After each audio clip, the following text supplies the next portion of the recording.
Welcome to the Myth Dimension podcast. Amanda Auler is the author of the Mothmar Trilogy, A Mom of Four, and a very frequently requested guest for the Myth Dimension podcast. Unfortunately, we were recording during a snowstorm, kind of ironically, and the video file got corrupted, so this will be an audio-only podcast. Fortunately, Amanda was an incredible guest. We got to talk about her inspirations for the book, her journey as an author, and even her plans to leave the internet behind. The Daughter of the Sun, the first book in the trilogy, is described as follows. Born without a gift, Solyana must accept being ordinary amidst the extraordinary. But when blizzards devastate her valley and endanger village life, a prophetic sign emerges, proclaiming Solyana the savior. Fulfilling the prophecy means leaving the valley and journeying into Greater Mothmar, where every previous expedition has led to death. Unwinding the mysteries of the past and present, Solyana's choices could spell survival or extinction for those she loves and unknowingly bind her to another. Pallah, the object of her father's disdain and overshadowed by her siblings, is desperate for a home that she's never had. Accepted into the group of elusive zealots under the wrong pretenses, Pallah begins to wonder if she may be as dangerous to herself as she is portrayed to others. On a night that changes her life forever, Pallah discovers her gift is forbidden. Between her new group of friends and the persistent voice in her head, Pallah is pushed towards a decision that could send her into irreversible darkness. For lovers of Avatar: The Last Airbender, Shadow and Bone, and even Frozen, you can catch the first two books on Amazon, and you can follow Amanda to keep up with updates on Book 3 titled Son of the Stars, coming soon. Enjoy. You have currently writing a trilogy, finishing it up. You have 2 books in the bank. Tell me a little bit about the Mothmar Trilogy. Yeah. So Mothmar is a world that is entirely eternally frozen. They've been like that for hundreds of years. They have their way of life. There's magic. They worship the celestials, and that's where they receive their magic from. And the book kind of opens up following the story of 2 different girls, one who is non-magical and her family is super magical, the whole chosen one trope. I love a good chosen one trope. What can I say? And the other girl, very much non-magical, but she just doesn't know what her magic aptitude is. So she's trying to figure that out. So they're trying to save the world, essentially. It's kind of where this goes to, because doesn't every fantasy novel, every protagonist has to save the world eventually? That's what happens. Mm-hmm. So how'd you get the idea for it? Yeah. So weirdly enough, Mad Max Fury Road, when that came out, it has nothing to do with my books. But when that came out, just the idea that there was a climate so harsh that it changed the entire reality for everybody. Like, this climate was so intense, that they had to change what they wore, change what they drove, everything. I just love the world building of that whole franchise. Like, I think it's so good. And so I just thought, I like the idea of that, but colder. So let's pick snow. And went from there. And then just at the time, we were watching through Avatar: The Last Airbender, so there's a lot of like inspiration drawn from that. I was reading a ton of YA fiction at the time and just really enjoying being steeped in fantasy and steeped in the magic and why these things happen. So kind of bloomed from there. I've read your comp titles in like Frozen and Avatar: The Last Airbender, and like the combination of them feels so like comfy and cozy inside because those are the things in the world building that I really really love. So seeing them in like a YA format, I was sold. I'm immediately in. Like, Oh, awesome. what like got you into writing? Like, how did you bridge the idea of I should write a book about this? Like, now's the time. Also becoming a parent did me in. I was like, before I had kids, I had a lot more time. It would have been a better time for me to start writing then, but it never became a priority until I had my first baby. And then I was like, oh my gosh, I need to do something creative or I'm going to perish truly. And so I started taking this night class at a local community college for short story fiction. And I've never been to college, never gone. This was my only college class, and it was a bunch of, I mean, if you've ever seen the show Community, it was it was not far off from that experience. I felt very like And that's when I started writing about Mothmar.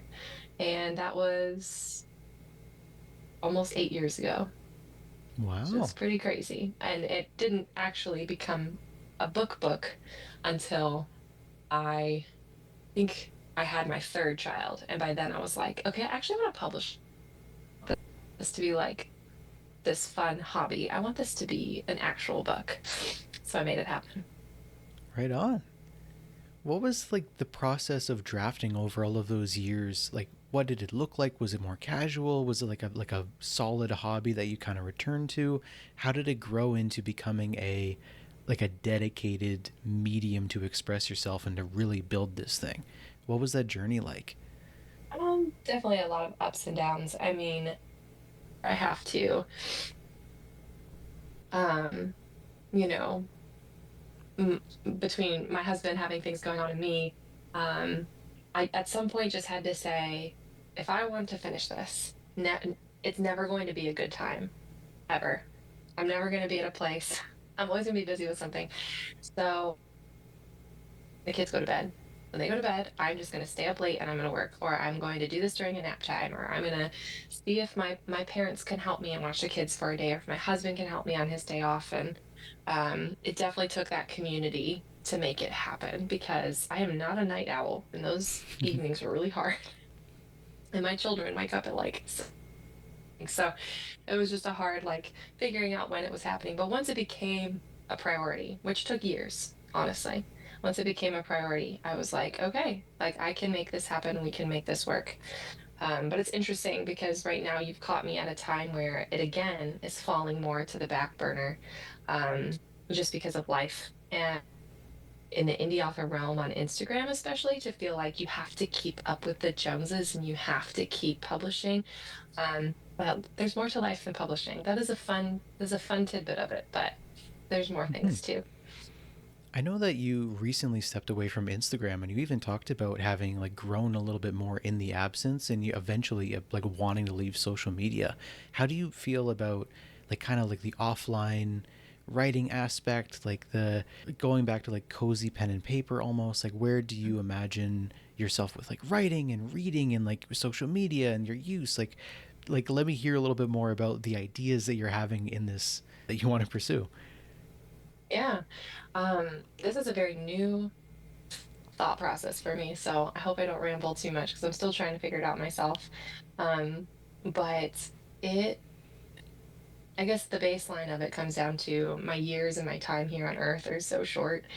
And the return of investment, that ROI you get from Instagram is like so tiny, like there's just not much there. And it started feeling like I don't want to be doing this. I feel like I'm wasting my time and I could be writing or I could be reading.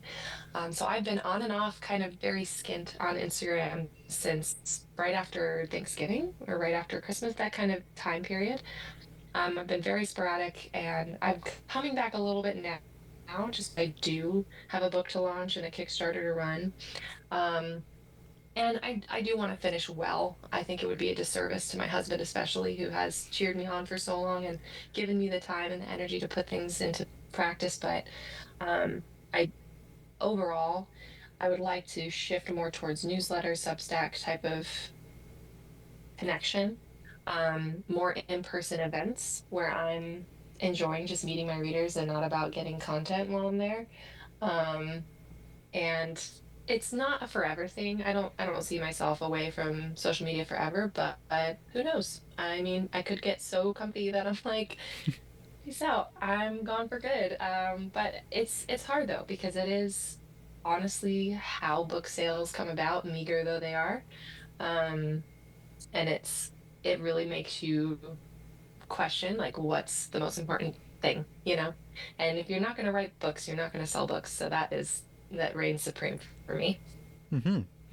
Like my girlfriend and I were talking the other day about the intersection between like Kickstarters for books and then like in-person community, and if there would ever be almost like an in-person group or some sort of crowdfunding that's more personal or in person. Mhm. So it's like it's funny that you bring those two things up of wanting to really actually connect to your readers face to face and being able to pursue these types of things through Kickstarter.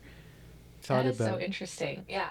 Um, I think honestly, there's a girl, her name is Emma Hill. I don't know if you've seen her on Instagram. She's published 2 books. Anyway, she's also an indie author, and she is really big into community, like local community and crowdfunding.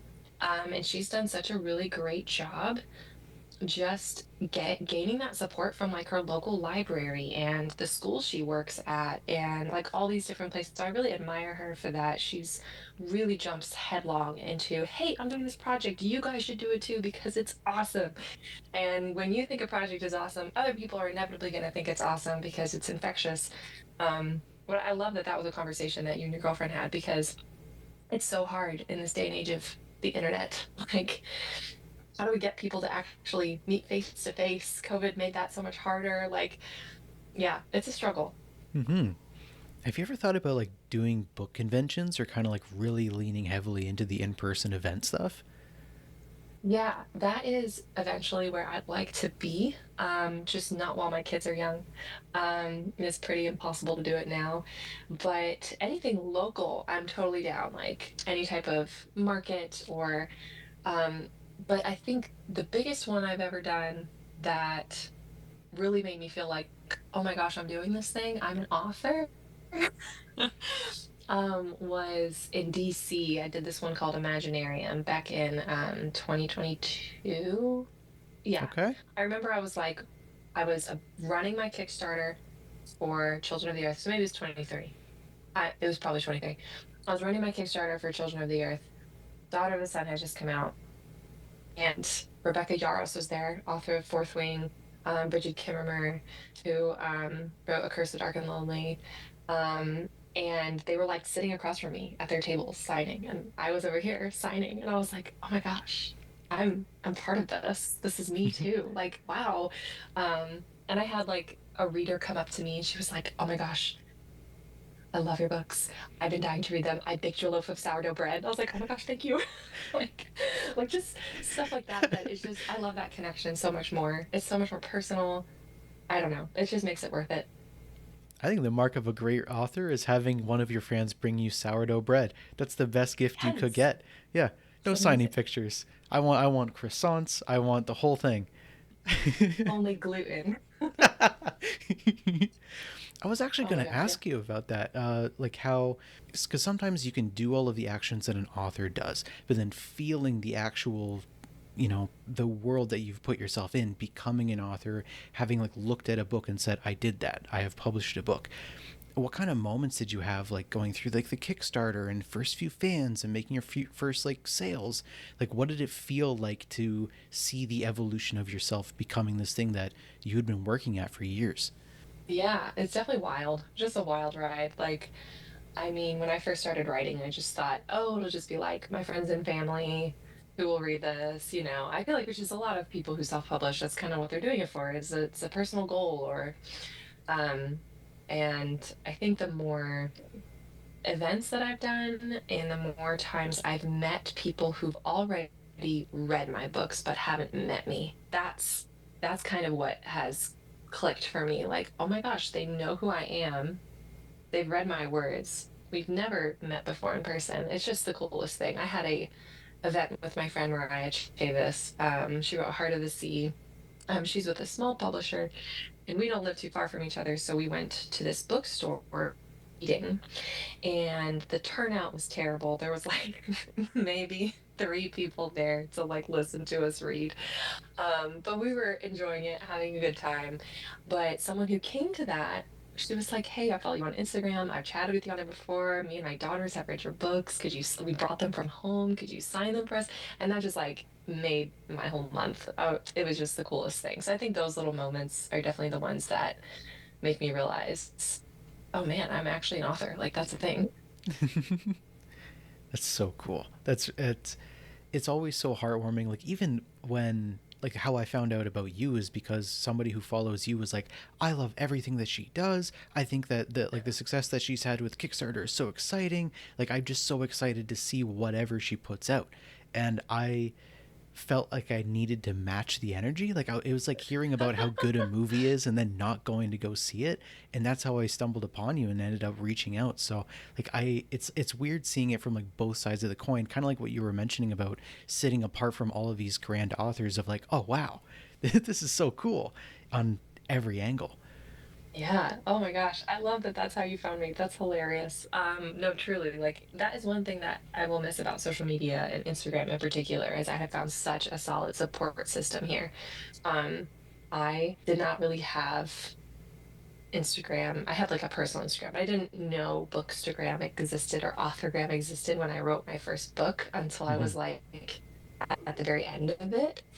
And so I had written the majority of that book alone. Um, and like meeting all those people was like fireworks. Like, oh my gosh, there are other people like me who are also writing, who are also moms, who are also, like Christians and whatever else that like matched me, was just really encouraging to know that I wasn't alone. So I love that, because it is true. Word of mouth is what sells things, because like exactly what you said. It's like telling you about a great movie and you're just not going to see it. Of course you're going to go and see it. It was great. Everyone said so. Off of the same idea, when you were thinking about like getting into publishing and like actually making this book a physical thing, what kind of tipped the scales into Kickstarter? Because like we talked about community and how important that is. Was that a factor? Did you feel like you were going to miss out on something when you went into trad pub? Is that still on the table for you? Where are you on all of that stuff? What was the thought process? Yeah, great questions. So I originally wanted to be trad pub, and that is still kind of a long-term goal for me. Actually, the next book I want to write, I would like to query to agents, but I don't know. We'll see. We'll see. I'm gonna have to give myself like a time limit on like how long I'd be willing to muddle in those waters before I would self-pub it. Because I'm comfortable self-publishing now. I know what I'm doing for the most part. Not a professional by any means, but at least I have like an idea now. Um, so if anything, going trad would be more difficult at this point, but it is kind of a long-term goal for me. The Kickstarter happened because I failed the first time. I don't know if you know this. I ran a Kickstarter for my first book and it failed. Wow. Um, yeah, and so, because I didn't know anything about Kickstarter, I just researched what I could. But the group that has done so much for me and has been so much information that they put forward is called Kickstarter for Authors. It's on Facebook. Um, and that didn't exist at the time that I was doing this. So I really had no one that had done this before that I knew. Um, Kickstarter was mainly for board games at that point and like inventions. Like creators would make inventions and then raise the funds and then build them essentially, and patent them. And I was like, a book. And I didn't know, I did it because I was looking up all the costs that it took to publish a book. And I was just flabbergasted, like, what? It costs this much money. Are you kidding me? Um, and further than that, I had looked at hiring somebody to self publish for me, which I'm so glad I didn't end up going that direction. But I was, a busy mom, and I was like, I don't have time to research all of this. I just want to hire someone, and I can just hand them my manuscript, and they can self-publish it for me.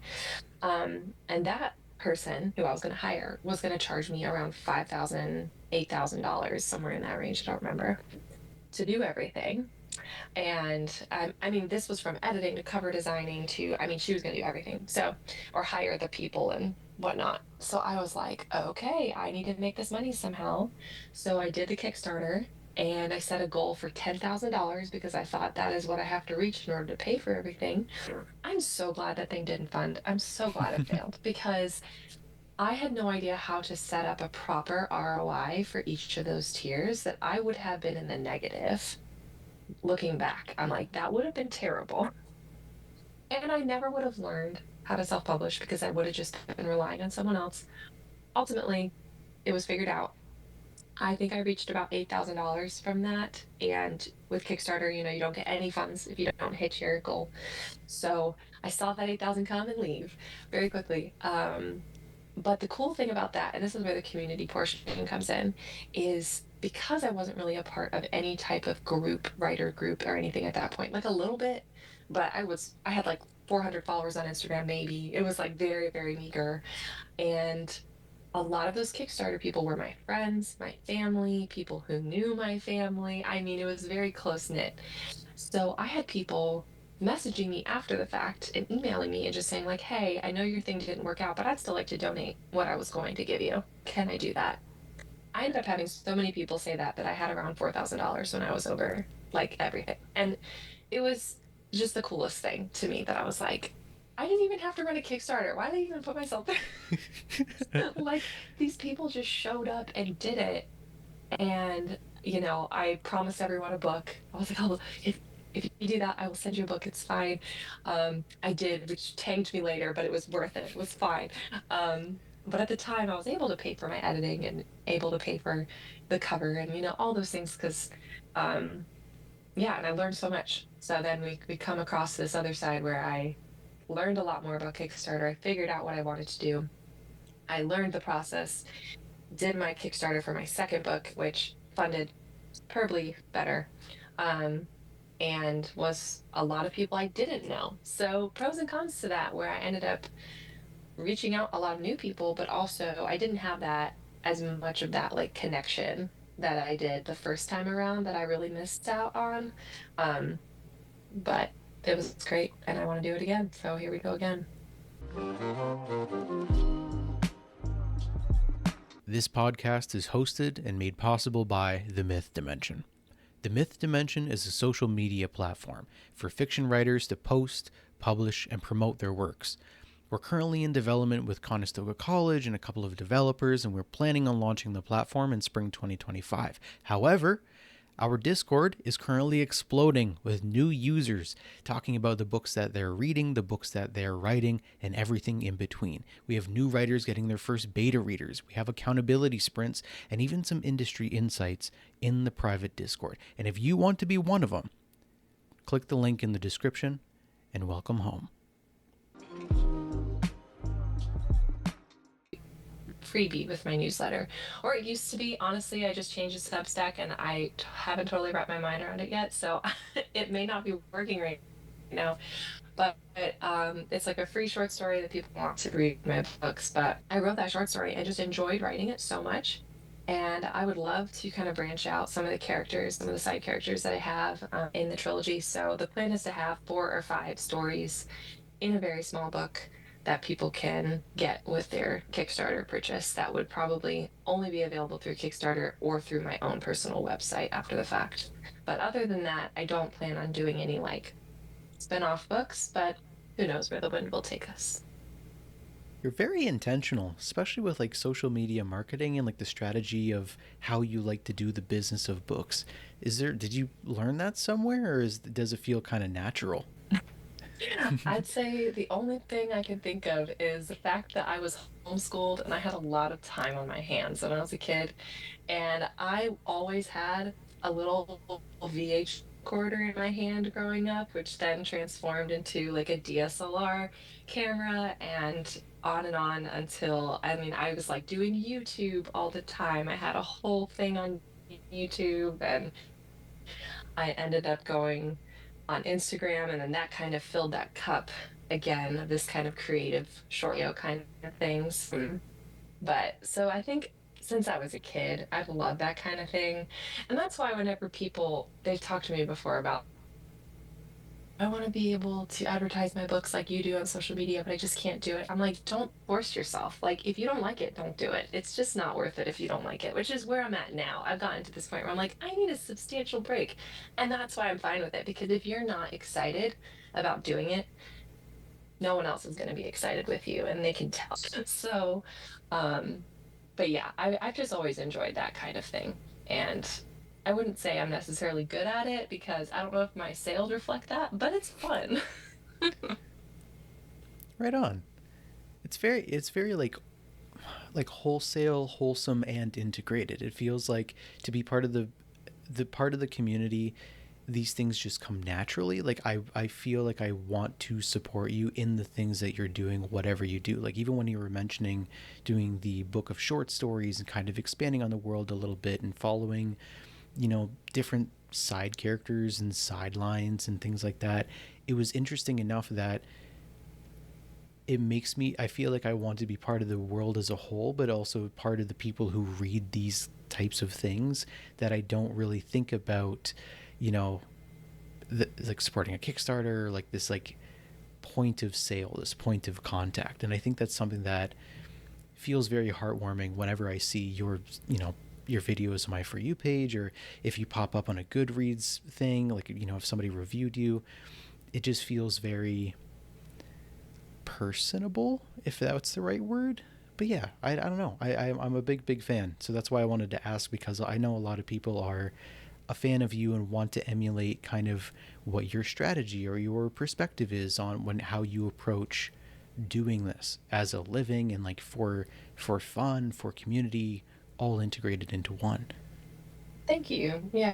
No, I've my word for any type of social media has always been authenticity, because there's too much fake kind of words. Okay, fakeness um, out there, that it's important that people do feel like they're just alongside me and we're hanging out and we're talking about this because it's fun. So, um, yeah, I do think that part, it has been genuinely fun for me and has been a blast to get to know people and to build that up. So I'm glad that that's being portrayed. And that was actually probably one of the biggest compliments someone ever gave me at that uh book convention in Washington D.C.